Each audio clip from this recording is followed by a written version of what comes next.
kata ulama, orang yang meninggal dunia itu Bu, yang ditungguin cuma 3. Pertama yang ditungguin adalah kapan datangnya hari kiamat.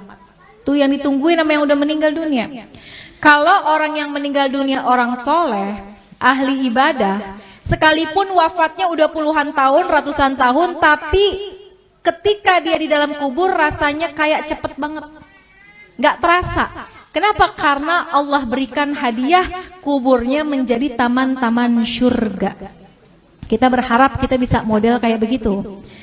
Tapi sebaliknya, kalau orang yang meninggal adalah orang yang suka zalim, sama Allah gak pernah deket, sama manusia senangnya bikin permusuhan, maka sehari aja dia masuk dalam kubur, itu rasanya seperti udah puluhan tahun.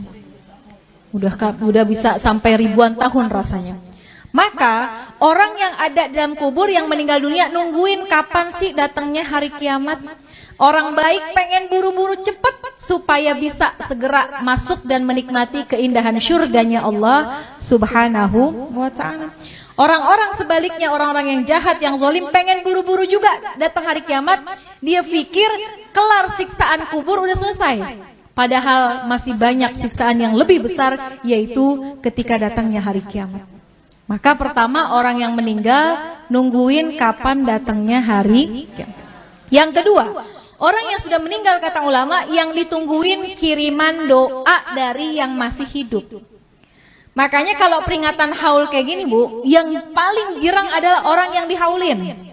Itu dalam kitab Ruh digambarkan, orang yang dikirimin hadiah, ya, Fatihah aja, bahkan sekedar doa dari orang yang masih hidup kepada orang yang sudah meninggal dunia, di dalam kubur hatinya girang luar biasa, bahagia luar biasa, sampai penghuni kubur samping-sampingnya pada ngeliatin Bu.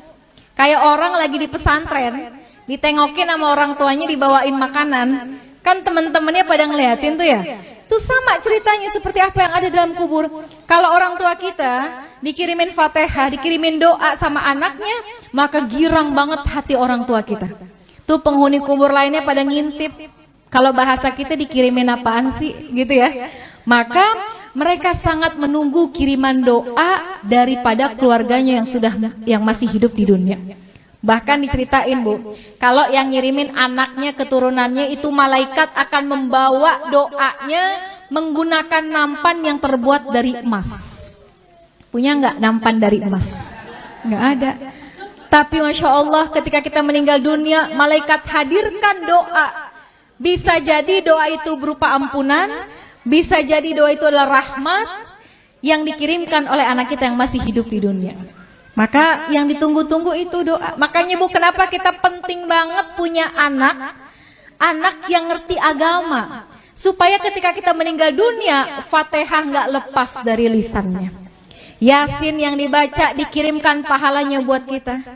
Kalau anak Bu ke orang tua, kalau kata guru saya, anak ke orang tua sekalipun gak dia niatin khusus buat orang tua saya, sekalipun gak disebut, pahalanya terus dialirkan oleh Allah kepada orang tua kita yang sudah meninggal dunia. Apalagi kalau diniatkan secara khusus. Besok nih bentar lagi mau kurban ya Bu, kita boleh sedekah, pahalanya buat orang tua kita, tapi nama kurbannya adalah kita. Kita kirimin deh, kita berkurban, pahalanya kita niatkan buat orang tua. Itu tuh hadiah yang paling baik, yang paling bagus, yang ditunggu-tunggu sama orang tua kita yang sudah meninggal dunia. Yang ketiga, apa yang ditungguin sama orang yang meninggal dunia? Kiriman laporan dari malaikat. Tuh malaikat itu Bu ngirimin laporan tentang anak cucu keturunannya.